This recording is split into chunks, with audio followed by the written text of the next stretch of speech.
Bonjour à tous, je suis Guillaume Lalu et je suis ravi de vous retrouver dans ce nouvel épisode de Course Épique. Course Épique, c'est le podcast Running et Trail qui vous fait vivre dans chaque épisode une histoire de course hors du commun. Athlète émérite, coureur confirmé ou anonyme passionné, quand la légende d'une course et la destinée d'un coureur se rencontrent, c'est dans Course Épique qu'elle se raconte. Course Épique, c'est un nouvel épisode chaque mercredi, mais c'est également chaque lundi matin un extrait de l'épisode à venir pour bien démarrer la semaine ensemble. Nous avons donc rendez-vous 2 fois par semaine.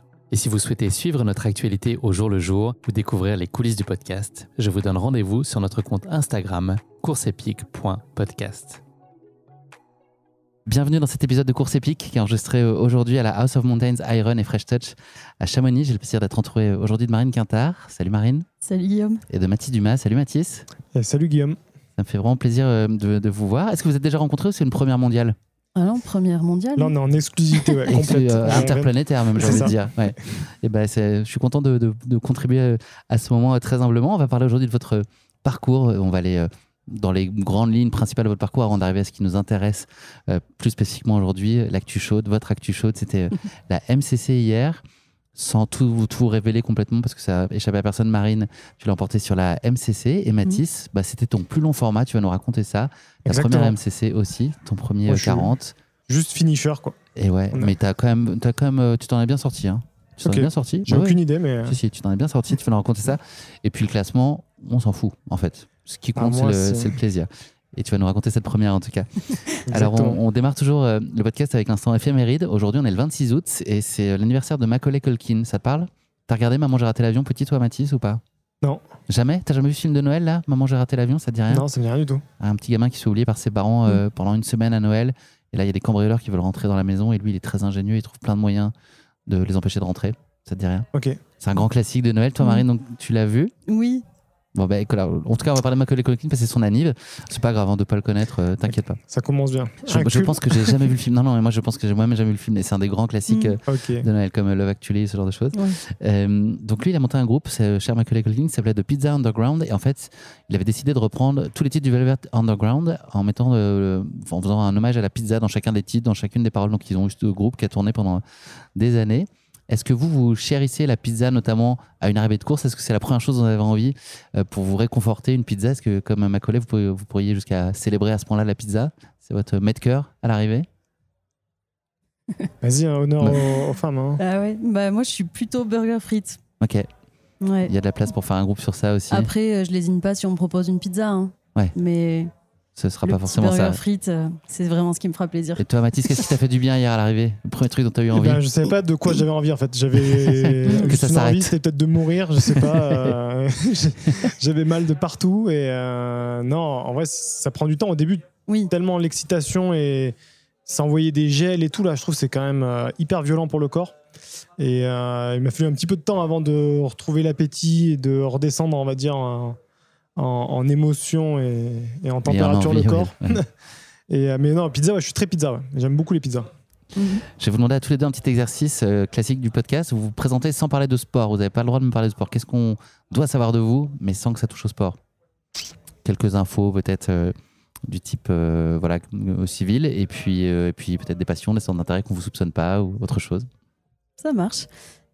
Vas-y, Marine. Ouais. Alors moi, j'ai 34 ans. J'habite à Thônes, à côté d'Annecy, en Haute-Savoie. Je suis originaire de l'Aveyron, du Nord Aveyron, à Espalion exactement. Dans la vie, je suis architecte, donc j'ai ma boîte d'architecture que j'exerce principalement à Annecy, autour du lac d'Annecy. Voilà, c'est déjà une occupation qui prend énormément de temps et de charge mentale, pour pas dire l'expression à la mode, je l'ai dite. Et sinon, ce que j'aime bien faire dans la vie, c'est... Donc déjà, j'ai aussi un métier passion, c'est déjà une chance. Et j'aime beaucoup le dessin, j'aime beaucoup les activités manuelles. Voilà, sortir avec mes amis, manger, bien manger. C'est pas mal ça. Mathis ? Et moi, du coup, j'ai 31 ans. J'habite à Chamonix et j'ai grandi en Ardèche, en Provence. Donc voilà. Et puis, moi, mon premier métier, c'était la maintenance des remontées mécaniques, qui est aussi un métier passion qui est lié à la montagne, que j'adore. Et sinon, je fais beaucoup de photos et de vidéos. Donc voilà, c'est aussi un de mes métiers. Voilà, et sinon, à part ça, je joue un petit peu aux jeux vidéo. Ton meilleur jeu vidéo, ton préf? Pas mal Call of Duty là en ce moment. Ok. Sinon. C'est quoi le truc là, Brawl Stars là? J'ai vu un petit groupe de 3 là qui jouent à ça sur Switch. Ça te parle Brawl Stars là? C'est le truc du moment apparemment. Moi, je suis 2 jeux vidéo. Ok. C'est GTA et Call of Duty. D'accord. On est dans la dentelle, dans la finesse. Ouais. Exactement. Vraiment, il n'y a rien d'autre qui compte. J'ai pas une Game Boy, il n'y a pas un jeu sur le téléphone. C'est les 2 seuls que je joue sur PlayStation. Parfait. Merci beaucoup Marine. Si on remonte un peu le temps, le sport il a été présent très tôt, très vite pour toi dans tes jeunes années? Oui, plus ou moins. Quand même oui, parce que j'ai mes parents qui sont quand même très sportifs, je pense. Et donc ils nous ont très tôt amenés en randonnée, relativement tous les week-ends. Il fallait toujours être dehors dans la nature. Et ouais, c'était surtout du sport en famille. Et puis après, petit à petit, en club avec les copains de l'école. Du vélo, VTT? Ouais, moi au début, j'étais surtout branchée gym rythmique et sportive. Okay. Puis j'ai eu un peu des blessures.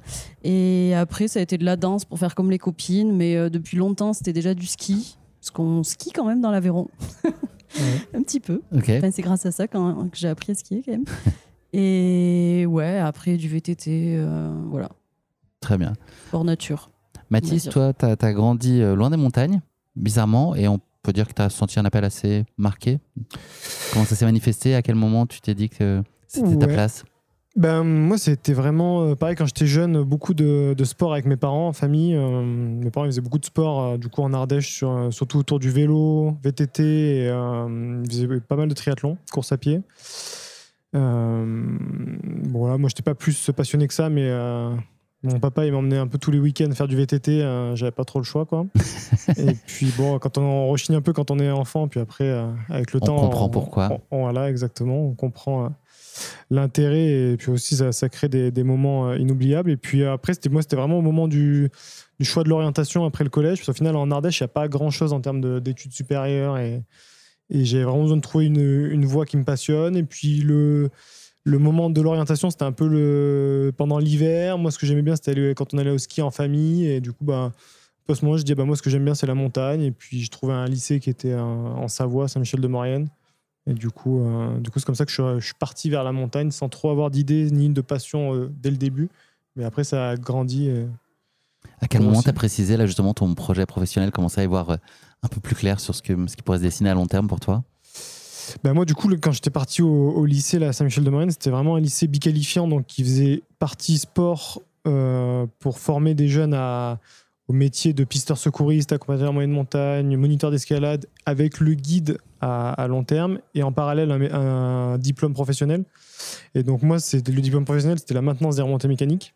Et donc je m'étais dit que ce soit ou par la voie industrielle ou par la voie du sport, j'étais sûr d'être en montagne.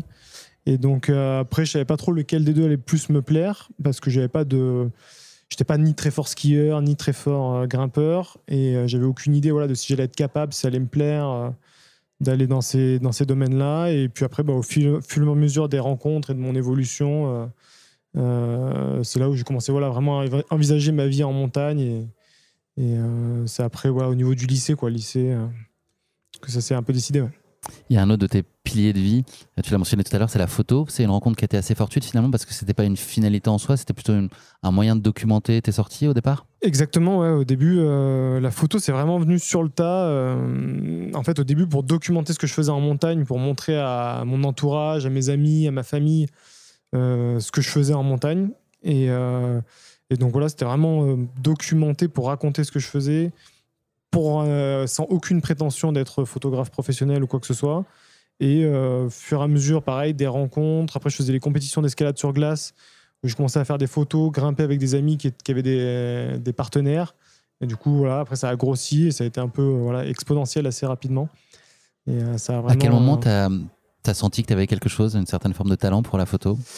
Et au début, je me trimballais toujours un appareil photo en montagne, là où on cherchait toujours à réduire le poids du sac en montagne. Et moi, je me trimballais toujours un appareil photo d'1 kg, 1,5 kg. Et mes potes, ils me disaient toujours, mais pourquoi tu prends ça? Tu vois, alors qu'on cherchait vraiment le moindre gramme. Et en fait, les photos que je ramenais, vu que j'arrivais à aller à des endroits où vous documentez des courses qui avaient été très peu photographiées, très peu documentées, et ben, ça a tiré de l'intérêt assez rapidement. Et puis, il y a eu l'essor des réseaux sociaux en même temps. Donc en fait, les photos ont été assez rapidement visibles. Puis, les partenaires qui me contactaient pour faire des images pour un nouveau produit, un nouveau casque, une nouvelle paire de lunettes. Et en fait, après, voilà, je me suis professionnalisé, mais ça a été vraiment au début... Au début, c'était vraiment le fait de pouvoir aller à des endroits où d'autres photographes ne pouvaient pas aller. Donc, ça c'est vraiment fait comme ça. Marine, toi, la rencontre avec la course à pied, vraiment le moment où tu as découvert, tu as intentionnellement décidé de partir faire ta première sortie. Et comment t'en es revenu? Qu'est-ce que t'en as aimé? Qu'est-ce que ça a ouvert comme perspective? Alors, première sortie, ça remonte quand même, parce que je pense que j'ai raté aucun cross scolaire de toute ma scolarité. Tu les subissais comme 98,9% des élèves, ou tu fais partie du 1,1% restant? C'est des stats évidemment validées par une étude américaine. Ouais, c'est vrai que c'est pas très populaire le cross. Quand même, ouais. Mais vu que j'arrivais quand même à faire des bons résultats, j'avais ce petit truc un petit peu déjà de compétitrice quoi, qui me stimulait. Tu gagnais déjà là à l'époque? Les crosses, oui. J'étais sélectionnée à chaque fois, tu sais. C'est énervant, hein. Ouais. Et pareil, quand on gagne jamais au début, souvent on gagne jamais après. Non, mais je les gagnais pas tous, mais je m'en sortais bien, quoi, je sais pas. Et après, on va dire que vraiment, j'ai commencé vraiment à m'entraîner plus dans l'idée d'être performante, entre guillemets, après mes études, sur la fin de mes études ou par là, quoi. Où j'ai commencé à courir plus régulièrement, puis à commencer à faire des trails, puis finalement à prendre un coach, puis à pas arrêter. Je t'ai lu quand même parler de performance, mais de la mettre un peu aussi en retrait par rapport au pur plaisir. Est-ce que la clé d'entrée aujourd'hui, c'est encore ça? C'est le plaisir et l'envie d'être dehors? Ou est-ce que c'est indissociable maintenant d'une performance attendue et qui a presque un prérequis maintenant vu ton statut? Oui, tu as raison. Non, franchement, moi, la première motivation, déjà, c'est un peu l'exutoire, en fait, la course à pied. C'est se défouler. Moi, en général, je cours en fin de journée. J'ai toujours fait ça, donc c'est vraiment mon défouloir. Et aussi le fait de pouvoir être, c'est bateau hein, ce que je veux dire, mais être en pleine nature ou en montagne facilement, quoi. Et prendre l'air. Et puis voilà, c'est déjà ça la base, quoi. Est-ce que tu peux nous parler de ton expérience? Je pense que le premier trail, c'était les Templiers, la VO2 Trail, c'est ça, en 2015? C'est un festival que tu aimes beaucoup. Là, la compétition, le dossard, ça a changé quoi dans ta perception de la course à pied? La toute première fois en trail?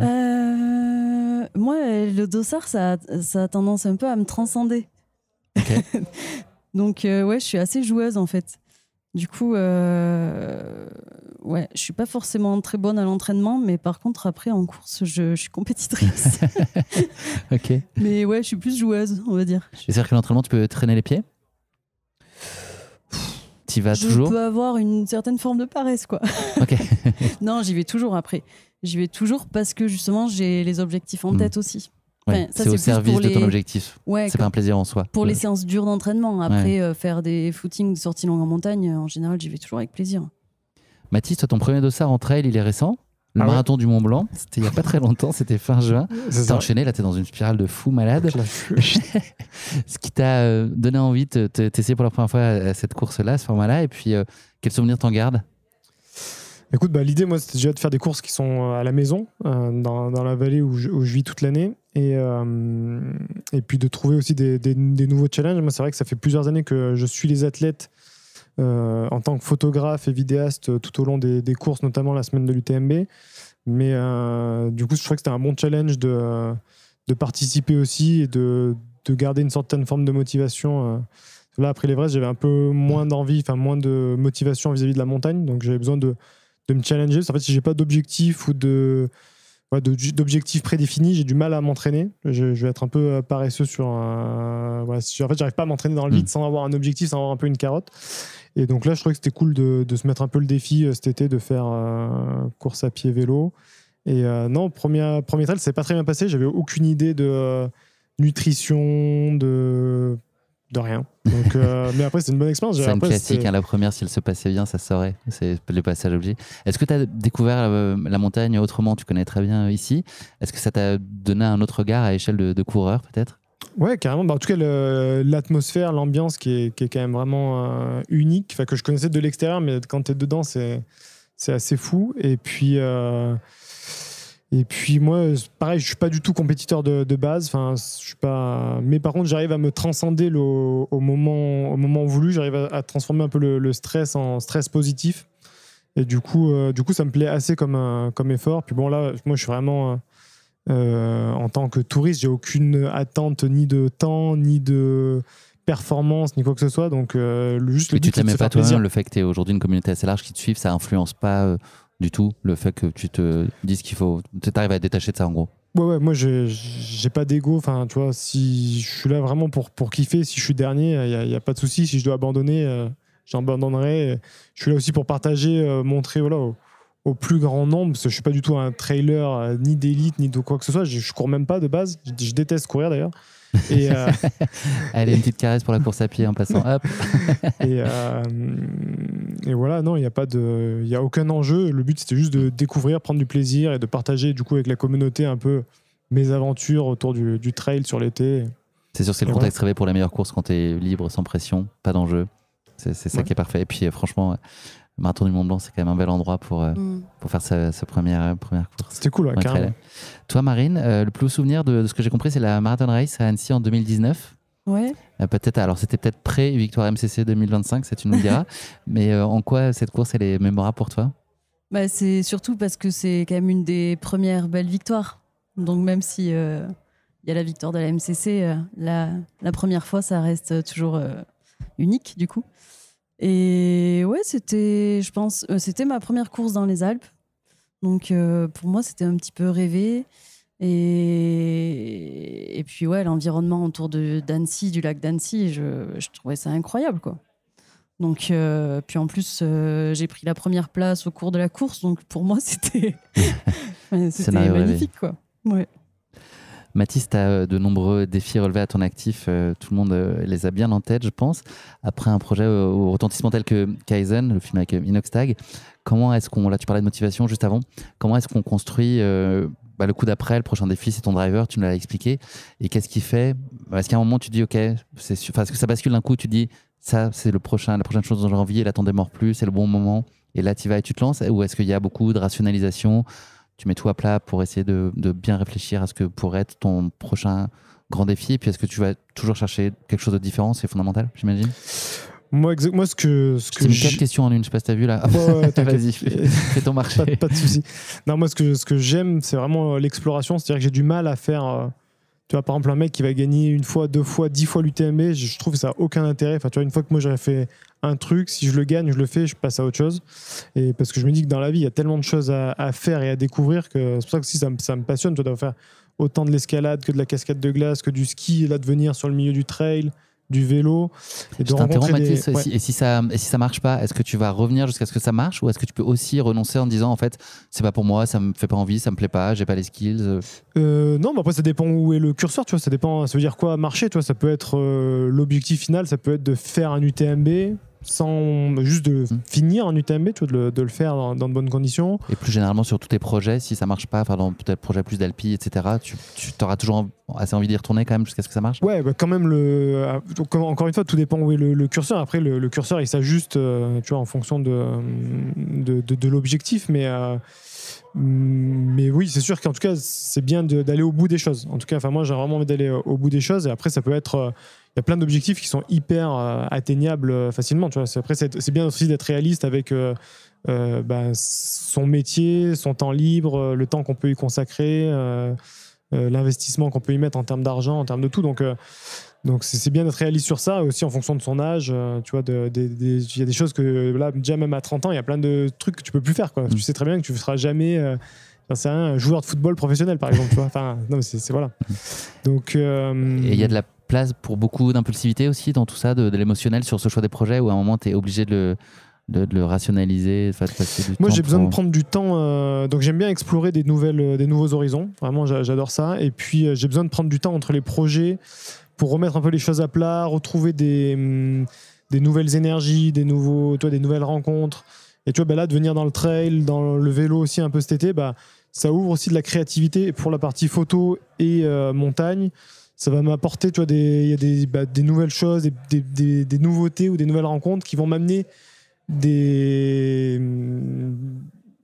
nouvelles opportunités élan, pour aller ouais. en montagne, pour les prochains projets, tu vois, et de rester curieux sur un peu tous les univers et de pas être non plus que focus dans son propre univers. Je pense, pour moi, c'est un peu la clé pour rester ouvert sur les nouvelles tendances et pour pouvoir avancer et continuer à faire évoluer notre pratique, moi en tout cas la pratique première qui est l'alpinisme.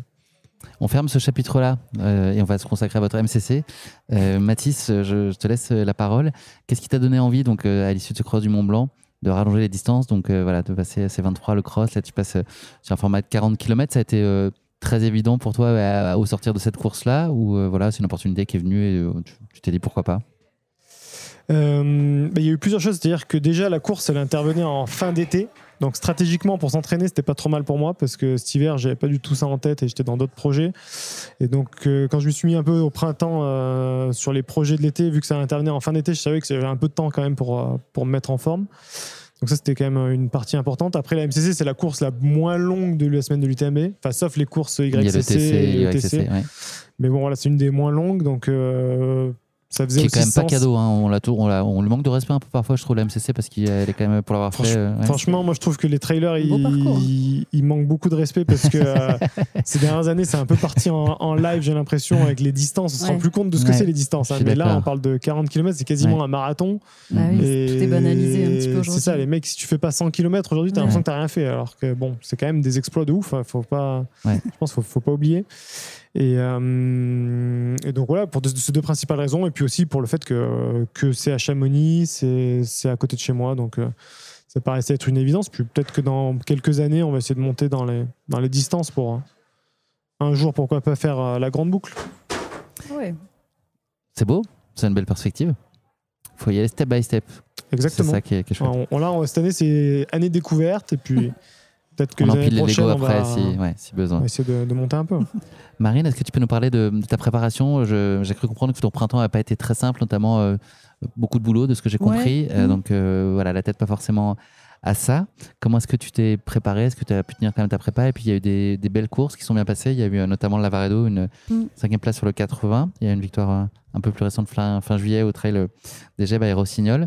Voilà, est-ce que tu peux nous raconter un peu comment tu as structuré ces dernières semaines et comment tu as réussi à composer avec cet esprit un peu encombré?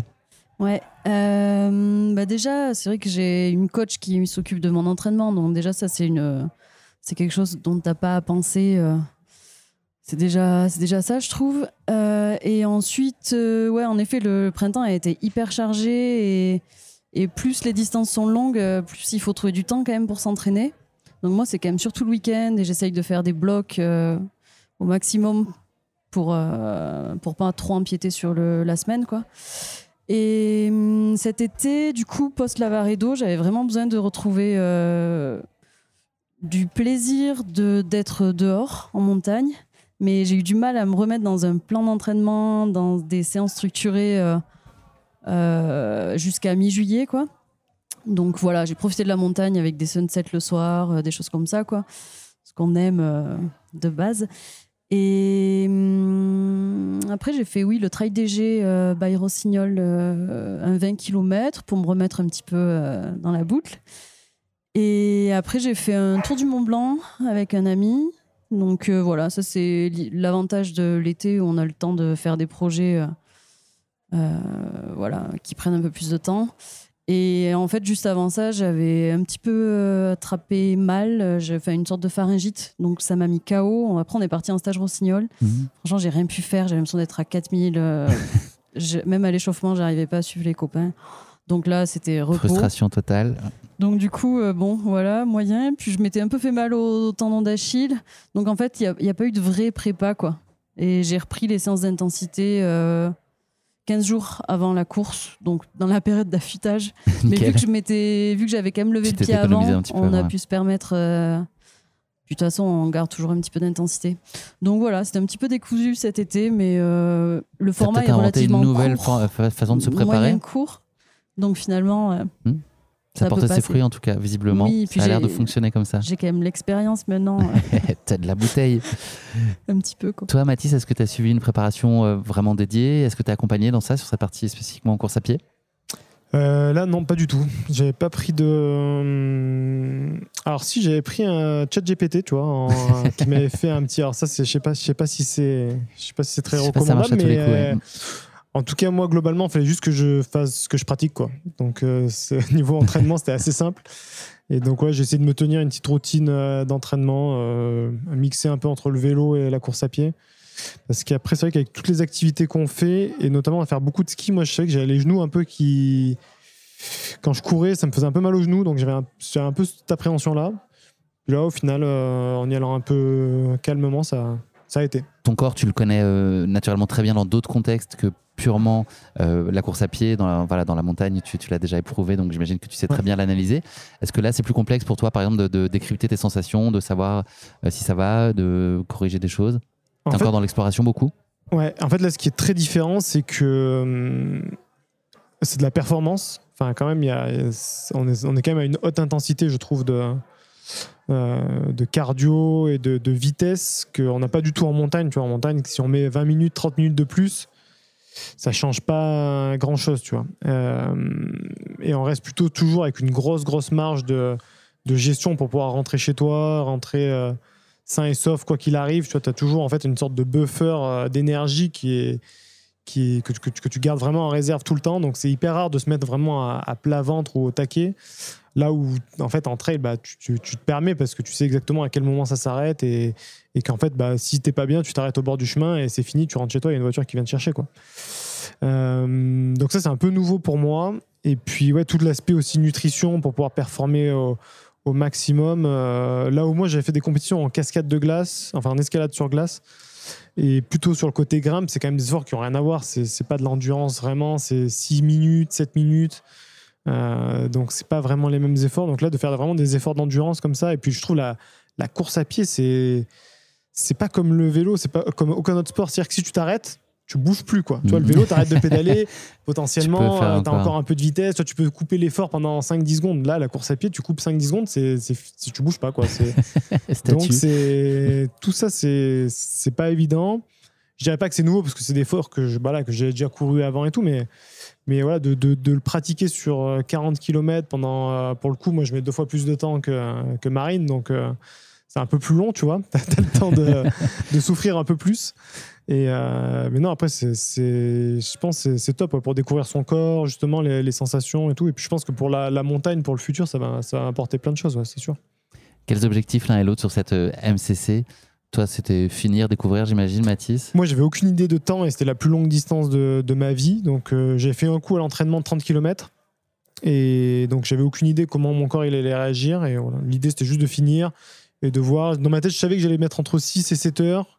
Je me suis dit, potentiellement, je mettrais plus de 7 heures si vraiment. Et là, du coup, je fais moins de 6, donc je suis content. C'est bien. On n'est pas sur le double alors. Petite question avant que tu nous parles de ton objectif à toi, Marine. Monter ou descendre, c'est quoi dans lequel tu te sens plus à l'aise? Alors moi, monter, descendre, de ce que j'ai vu hier, je suis hyper fort. Enfin, hyper fort. En tout cas, je double plein de gens. Par contre, sur le à plat, ouais. j'ai pas de vitesse. Okay. Genre, je suis collé là, à la fin, là, au bout du boucher, et tous les mecs qui m'ont redoublé, j'étais dégoûté. Croche pas dans ces cas-là, c'est l'esprit trail, ça. Ok. T'hésites pas. Il est connu pour ça. Je prends note. Marine, toi, c'était quoi? C'était un temps? C'était une place? C'était des sensations? Un peu tout, de toute façon. Mais ouais, j'espérais faire au mieux, quoi. Ton entraîneur, il t'avait dit pas de pression, mais il t'avait dit ça ne se loupe pas une victoire à Cham. Donc il a raison, oui, tu l'as pas loupé. Manager, ouais. Oui, pardon, ton manager, excuse-moi. C'est le moment de raconter ta course. Est-ce que tu peux nous la faire vivre un peu les grands chapitres de ta course? Et puis après, Mathis, ce sera à toi de nous dire un peu les grandes étapes, pas kilomètre après kilomètre, mais dans les grandes idées. Bah, pour le coup, elle était épique dans le thème. Ouais, du coup, c'est vrai que 40 km, du coup, c'est un format que je connais et finalement qui est le plus court de ce que je peux faire. Donc, et j'adore ce genre de format. Et je pense que je vais plus y revenir d'ailleurs. Donc du coup, le but, c'était de pas trop avoir de retenue et pas de regrets à l'arrivée. Donc, dans cet état d'esprit, je suis partie assez vite, sûrement trop vite, avec Iris qui a couru avec moi jusqu'à la Forclaz. Après, j'ai continué un peu toute seule sur le replat et deuxième montée, j'ai payé le premier effort. Donc voilà, c'est là où je me suis dit bon super, t'es vraiment une cadette quoi. Donc là, j'avais vraiment trop mal aux jambes, les pensées négatives qui commencent à arriver, les regrets pour le coup. Et Pauline Girardet qui, petit à petit, grappillait et qui courait en montée, qui m'a quand même impressionnée et qui a fini par me doubler vers le haut de la montée. Mais j'ai accroché. Avant Balme, c'est ça ? Ouais. En haut de la montée, quoi. Après, il y a le balcon assez technique où je l'ai repassé. Okay. Et finalement, Iris nous a rattrapés. On est arrivé à 3 à Balme, au col de Balme. Donc, c'était énorme parce qu'on s'est ravitaillés toutes les 3 en même temps, quoi. Enfin, moi, j'adore, quoi. Ça, c'est la vraie course, je l'ai en tête, là. Je la vois la scène. C'était génial. Intimidation, regard perçant. Et qui est reparti en premier ? C'est moi qui suis reparti en premier. Moi, j'adore la descente. Donc je repars, Iris elle me rattrape, on remonte ce léger faux plat montant après les posettes là, enfin aux posettes. Ah, donc là t'essayes de pas lâcher, tu sais, tes cuisses peuvent témoigner peut-être, Mathis. Voilà, elles peuvent plus témoigner grand chose. Mais... Cet endroit-là il est terrible en vrai, parce qu'il faut pas lâcher. Puis franchement Iris elle lâchait rien. Puis elle est repassée devant pour la descente. Donc là on a fait toute la descente, j'ai fait toute la descente dans ses talons. Donc ça c'est un truc que j'adore aussi. Je trouve ça hyper joueur. On arrive au tour, donc ensemble, jusqu'à Argentière, ensemble, à faire un peu le yo-yo. Et je me suis dit, mais si c'est comme ça jusqu'à Chamonix, ça va être trop dur. En fait, t'as tellement envie de retrouver une sensation de confort, des fois. Ouais. Puis j'avais des débuts de crampes à chaque mollet, enfin, dur quand même. Et puis en fait, après le ravito d'Argentière, plus d'Iris. Et là, j'ai retrouvé mes jambes, mes sensations. J'arrivais à courir dans chaque petite bosse. Et j'arrivais à bien courir sur le plat. Pourtant, c'est pas ma qualité première de base, mais... Puis bon, après, voilà, quand t'es en première position aussi, c'est un peu grisant, donc ça te porte aussi, quoi. T'avais des écarts, là, sur la fin ? Sur la fin, non, j'avais pas d'écart parce que j'avais plus les amis sur le bord de la route, vu qu'ils allaient à l'arrivée. Donc des fois, je me retournais, mais j'avais pas trop de visu. Donc voilà, je priais un peu. Je me disais, bon allez, continue. Le moment où tu as commencé à t'accorder le fait que ce soit possible, que la victoire te revienne, c'était quand ? Tu te rappelles un moment où tu t'es dit, ok, là, c'est bon, c'est pour moi, là. Je pense qu'à l'entrée de Cham, quoi, j'espérais qu'il n'y ait pas quelqu'un qui me revienne dessus en mode sprint. Mais bon, je ne savais pas. Donc, c'est ce qui te fait tenir l'allure jusqu'au bout, quoi. Tu l'as donc emporté en 4h16 devant Pauline Girardet et Iris Pesset, qui l'avaient emporté l'année dernière. Très beau podium, bravo. Mathis, à toi. Moi, écoute, globalement pareil, hein. Départ trop rapide. Alors moins rapide, c'est sûr, mais là, ouais, le début, une espèce de faux plat montant sur route là, où tout le monde courait. Je me suis dit, je vais quand même pas marcher alors que tout le monde court. Je précise, c'était une vraie montée quand même. Ouais. Les lacets, là, c'est ça, au début. Au début. Je me suis dit, mais là, si tu pars comme ça, c'est sûr que t'es mort parce que t'as même pas fait 1 kilomètre. Mais bon, après, au final, je suis monté quand même assez rapide. Je suis monté plus rapide que ce que je pensais parce que les gars qui me filmaient m'ont loupé au col de la Forclaz. Ah ouais. Je leur ai dit, ouais, tranquille, les gars, je vais mettre 1h, 1h30. Au final, je suis passé en 1h05 ou quelque chose comme ça. Et après, j'étais hyper bien. Franchement, jusqu'à Balme, là, jusqu'au ravito, j'étais hyper bien. Après, il faisait moins chaud. Moi, je souffre de la chaleur. La chaleur, j'ai vraiment du mal. Je suis plutôt un mec du froid quand même. Et puis toute la partie technique, là, les balcons avant Balme, là, là, j'ai doublé plein de gens parce que en fait, les gens, ils étaient arrêtés, quoi. Moi, j'arrivais à courir dans les cailloux. Voilà. Et puis après, j'étais vraiment bien. La descente, pareil, jusqu'au tour, nickel. Argentière, jusqu'à Argentière, j'étais globalement vraiment bien. Je me suis même étonné. Okay. Et après, c'était très drôle, hein. Sur le parcours, il y a eu plein de petites chutes autour de nous, des chutes, il y a eu pas mal de petites actions improbables, des gens qui vomissent. Franchement, c'est très très drôle. Ça, c'est vraiment quelque chose qui me fait beaucoup rire sur les courses. Pareil, en vélo, là, il y avait des chutes de fou. Il y a toujours des actions improbables. Les gens, des nanas, elle m'a doublé la descente, puis elle s'est perdue, elle ressort de nulle part. Tu te dis, mais wow, c'est C'est interdit, sans les vachettes. c'est vraiment très très drôle. Et puis là, après, entre Argentière et Chamonix, dans ma tête, je me suis dit, ouais, c'est fini. En fait, même quand j'ai regardé le profil du parcours, je me suis dit, une fois que t'es Argentière, c'est plat, tu vas aller jusqu'à Chamonix, ça va rouler. Et là, en fait, c'est des espèces de faux plats montants que j'arrivais pas à courir.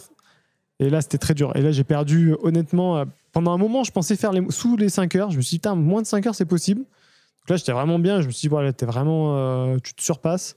Et en fait, là, à la fin, j'ai complètement pété sur les plats. Même au bois du boucher, j'arrivais même plus à courir alors que c'est plat à l'entrée de Chamonix. Donc, c'était vraiment dur. Et là, je manquais un peu de volume d'entraînement, là, clairement. Ouais. Mais sinon, j'étais content. J'ai réussi à bien m'alimenter et tout. Donc, plutôt cool. Donc, 5h43 plus tard, te voilà arrivé. 248e, c'est beau, hein, quand même. Ouais, combien j'ai fait? 248. 248, bah, tu vois. C'est chouette. Je crois que t'es élite en dessous de 250. Hein. Je crois que c'est... Ouais, c'est ça, en dessous de 249. Est-ce que tu as été surpris par la difficulté de la course? On en parlait un petit peu tout à l'heure. C'est des formats qui, à l'échelle de l'UTMB, peuvent paraître petits. À nouveau, voilà, c'est pas le cas. Est-ce que tu as été surpris par ce que tu as rencontré ou finalement ça a été conforme à ce que tu pensais? Non, j'ai pas été surpris par ce que j'ai rencontré. Globalement, même j'ai trouvé le terrain plutôt roulant, les chemins quand même globalement plutôt bien roulants. Et il y a que 2-3 petites sections un petit peu techniques, mais sans plus. Alors que moi, je pense que je suis quand même bien meilleur sur la partie technique parce que j'ai pas de vitesse de course à pied. Et ce format-là, un peu de une grosse montée puis une grosse descente, ça m'allait quand même plutôt pas mal parce que je savais qu'un peu au sommet, tu sais que c'est plus ou moins que de la descente, même s'il y a encore des petites montées, mais tu sais que ça va le faire, quoi. Donc mentalement, je trouve que c'est pas mal. Voilà, mais ça m'a pas paru. Après, moi, j'ai aucune expérience, mais ça m'a pas paru super. Je me suis pas fait surprendre en tout cas par la difficulté. Et je pense que la météo y a joué pour beaucoup parce qu'il faisait justement la météo. Enfin, pour moi, la météo parfaite. Ni trop chaud, ni trop froid. Donc voilà. Est-ce que ça pose déjà la base de la prochaine? Est-ce que tu t'es dit ça ou t'es pas du tout là-dedans? Là, je me suis vraiment dit que je verrai après celle-là. Et là, j'ai pas encore eu le temps de réfléchir. Il y a Dorian Louvet qui a essayé de m'embarquer sur un marathon à Chicago là, pour cet automne. Ouais. Je lui dis, je vais déjà courir la MCC, on verra pour partir sur un marathon à plat. J'ai aucune idée. Il va être insistant, hein, ça c'est sûr. Ouais, il est très insistant. Ouais. Donc, mais je pense que je vais me chauffer. Ouais. Je pense que je vais me motiver. Mais bon, mon entraînement sera pas meilleur, quoi. Marine, on va un peu parler tout à l'heure un peu de la suite de ce qui t'attend pour les mois et les saisons à venir. Mathilde, je voudrais qu'on parle de ton projet de livre. Donc, ton livre L'Ascension va sortir le 11 septembre prochain aux éditions Michel Lafon. Qu'est-ce que tu avais envie de partager avec ce livre? L'idée du livre, c'était justement de motiver les jeunes à travers mon parcours à trouver leur propre voie, à trouver quelque chose qui les passionne pour en faire un métier, quoi. Trouver, peu importe que ce soit, mais voilà, qui trouvent vraiment leur voie et leur passion, et donc à travers mon histoire et mon parcours. Et puis l'idée aussi de faire lire les jeunes à travers un livre qui soit facile à lire, avec beaucoup de photos, et du coup qui est très bien écrit via Baptiste Chassagne, qui est un trailer mon aussi, un bon copain. Et du coup, quand on m'a proposé, moi j'ai dit tout de suite que voilà, si moi je suis assez nul en écriture, et puis pour se raconter soi, c'est quand même très dur. Et donc j'avais proposé à Baptiste, j'ai dit voilà, si on fait un livre, moi je veux que ce soit toi qui écris. Et voilà, du coup il a accepté, il a relevé le défi, et franchement il a écrit, au-delà de ce que j'aurais pu espérer. Et donc voilà, un petit livre pour inspirer les jeunes à trouver leur parcours, leur voie, avec aussi une partie sur Kaizen, un peu pas l'envers du décor, mais on essaye d'être complémentaire par rapport au documentaire qui est sorti sur YouTube, en apportant un peu des infos et des petits tips pour les jeunes qui voudraient faire de la montagne. T'as pris du plaisir à l'exercice au global? C'est un long chemin, un bouquin, on le sait. C'est quand même un long chemin, ouais. C'est un long chemin, et ouais, globalement, pour le moment, là, on a eu que le côté difficile, on va dire. On a eu, voilà. Tu l'as eu dans les mains déjà? Pardon? Tu l'as eu dans les mains là? Je l'ai reçu hier. Ça, c'est un beau moment. Ouais. Donc là, c'est bon, je l'ai eu physiquement, même tu vois la taille, le format. On voulait que ce soit quand même un livre qui soit quand même iconographique, avec des belles images, mais sans que ce soit non plus trop gros, que ce puisse être portatif et tout. Donc voilà, non, franchement, hyper content du résultat, hyper content d'avoir partagé ça aussi avec Baptiste, et aussi ce qui m'a aussi un peu motivé à faire du trail, parce que lui, son quotidien est rythmé par les entraînements de trail et ses objectifs de course. Donc, non, écoute, super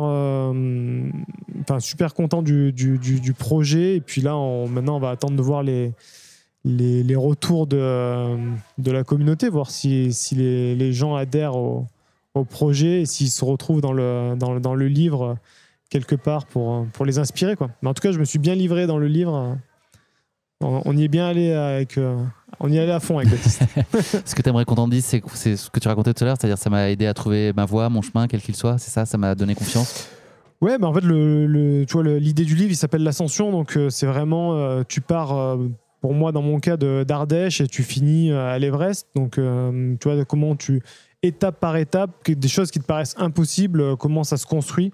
Et que vraiment, tu as des jeunes qui peuvent aujourd'hui peut-être se trouver dans un entourage ou un endroit qui peut-être leur semble pas favorable, finalement, en te donnant les moyens et au gré de rencontres et de volonté, tu réussis à gravir les échelles.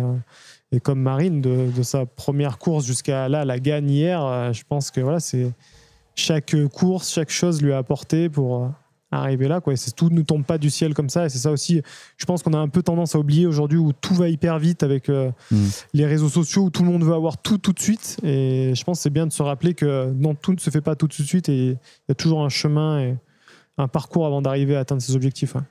On vous fait profiter du petit bruit d'aspirateur qui est derrière. Là, ça veut dire qu'il faut qu'on s'en aille, j'ai l'impression. Non, un petit bruit d'aspirateur léger. Marine, toi, la suite, est-ce que tu nous racontais peut-être plus globalement le projet ? Est-ce que je sais qu'il y a peut-être une idée de CCC d'aller sur un peu plus long, mais c'est pas forcément une finalité en soi aussi. Enfin, quelle marche tu te donnes et puis quelles courses te font envie ? Qu'est-ce que tu sais des prochains mois là ? Pour les prochains mois, moi, ça sera le Grand Trail des Templiers pour ma 3e fois. Ouais. J'ai été piquée par ce trail là. C'est beau, les Templiers, c'est super. Ouais. Puis c'est dans l'Aveyron, c'est sentimental aussi. Et non, j'ai adoré cette course. Et sinon, oui, du coup, j'ai eu ma qualification pour la CCC 2026, donc grâce au Lavaredo. Donc ça va être. C'est coché, comme on dit. C'est coché. Sûr ouais. Bah ouais. J'ai pas le choix. Bah non, ma pauvre. Cligne des yeux si t'es sous contrainte. Ouais. Non, ça va. Okay. Mais ouais, donc ça sera l'objectif 2026, ça sera le challenge. Et sinon, oui, comme tu disais, moi, c'est pas forcément un objectif d'aller sur du plus long à terme. Enfin, en fait, tu fais pas l'UTMB 2032 avec Mathis 2032, 2032, c'est peut-être trop loin. Hein. Ouais, je pense que ça sera trop loin. 28, 9, je pense. Ouais, 28 ou 29. On verra pas sur la ligne de départ ensemble. Non. Tu veux pas faire du long ? Tu fais pas de long ? Pas de ultra plus. Pour l'instant, je suis pas ton truc. Pas attirée par la souffrance sur longue distance. Ok, bon, là, elle me donne pas du tout envie de faire l'UTMB. Merci, c'est cool. L'instant dissuasion. Non, mais je sais pas. Au-delà de 10 heures, j'ai jamais fait et je trouve que ouais, c'est dur, quoi. Mais le cours aussi, c'est dur. Mais si on veut être performant et sur du long, je trouve que c'est dur, quoi. Et il faut être frais mentalement. Peut-être c'est ce qui me manque aussi, je sais pas. Faut avoir plus de dispo, je pense, au quotidien. Enfin, je sais pas. Puis c'est vrai que j'aime bien les formats en fait dynamiques, comme là le 40, même peut-être revenir sur des formats de skyrunning. Ouais. Voilà. Est-ce que l'équipe de France, ça pourrait être un sujet à un moment, une envie ? Oui, c'est juste que c'est un petit peu dur à concilier avec la saison de ski. Parce que moi, c'est pareil, j'ai besoin de...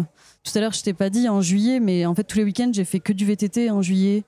Et c'est aussi des sports où j'ai aucun objectif. Enfin, c'est vraiment juste j'y vais pour... même si des fois, je fais des compétitions, le résultat, je m'en fiche, quoi. Et en ski, c'est un petit peu ça, en ski alpi. Et souvent, les championnats de France, c'est sur le printemps. Moi, je suis c'est rarement ma meilleure forme sur le printemps. Donc, ouais. Et cet été, c'est vrai que ça tombait bien à Val d'Isère, mais j'avais le Lavaredo en tête. Et du coup, donc l'an prochain, je pense pas non plus un jour que peut-être. Je le ferai. Ouais, un jour peut-être. C'est ma dernière question pour vous ce soir. Comment est-ce que vous avez prévu de vivre la suite de cette semaine UTMB ? Encourager les copains, célébrer des victoires, célébrer des finishes, beaucoup d'activations à droite à gauche, des runs. Moi, j'ai une petite idée de la réponse, Marine, mais voilà. Comment vous voyez ces prochains jours ? Vas-y.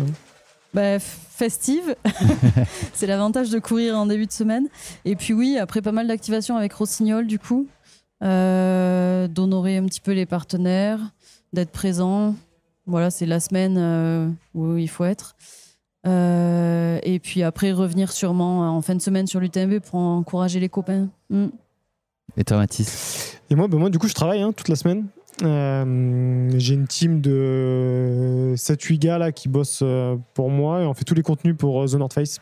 Donc on fait tous les suivis de courses pour délivrer des photos, des vidéos.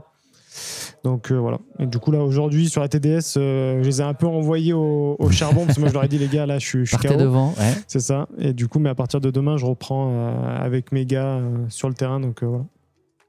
Merci beaucoup à tous les deux. Bravo pour vos courses respectives. Vous avez été bluffants, c'est super. Et puis bravo pour cette expérience aussi pour toi, Mathis. Là, c'est chouette de faire ça. Et à très bientôt. On aura plein d'autres occasions de se croiser, j'en ai la certitude. Profitez bien de cette semaine, c'est une grande célébration. Donc on va célébrer ensemble. Et merci pour votre temps encore. Je sais qu'il est précieux, donc merci d'avoir été là. Non, avec plaisir. Merci à toi. Merci à toi, ouais. Merci d'avoir écouté cet épisode. Si vous l'avez écouté jusqu'ici, c'est qu'il vous a probablement plu. Alors n'hésitez pas à noter le podcast et rédiger un avis sur votre plateforme d'écoute favorite. C'est essentiel pour soutenir ce travail indépendant. Cela ne vous prendra que quelques secondes et ça change beaucoup de choses pour le podcast. Et pour être sûr de ne manquer aucune course épique à venir, n'oubliez pas de vous abonner sur votre plateforme d'écoute. Merci encore infiniment pour votre soutien, votre fidélité et vos chaleureux messages que je lis et auxquels je réponds avec un immense plaisir. S'il vous plaît, continuez. À très bientôt pour une nouvelle course épique, évidemment. Et si vous voulez vibrer d'ici là avec des aventures hors du commun, courez écouter dès maintenant le podcast Aventure épique, le petit cousin de Course épique.